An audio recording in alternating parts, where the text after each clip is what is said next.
हमर दिल टूटल बा जैसे वैसे तोहरो टूट जाई।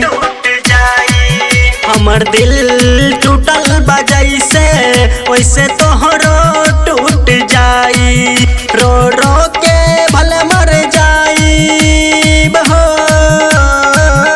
रो रो के भले मर जाई, बाकी तोहरा के ना देखाइब। हमर दिल टूटल बा जैसे वैसे तोहरो टूट जाई। हमर दिल टूटल बा जैसे वैसे तोहरो टूट जाई।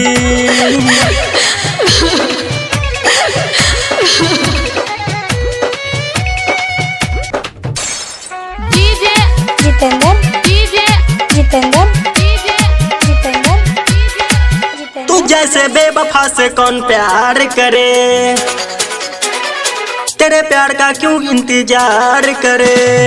तोड़ दिहलू तू भरोसा, कई दिहलू बेवफाई, मुर गइलू हमरा से मुहब्बा हो, मुर गइलू हमरा से मुहब्बा, करब दोसरा से तू सगाई।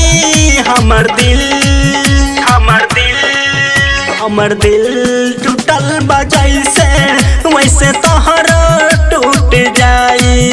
हमर दिल टूटल बा जैसे वैसे तोहरो टूट जाई।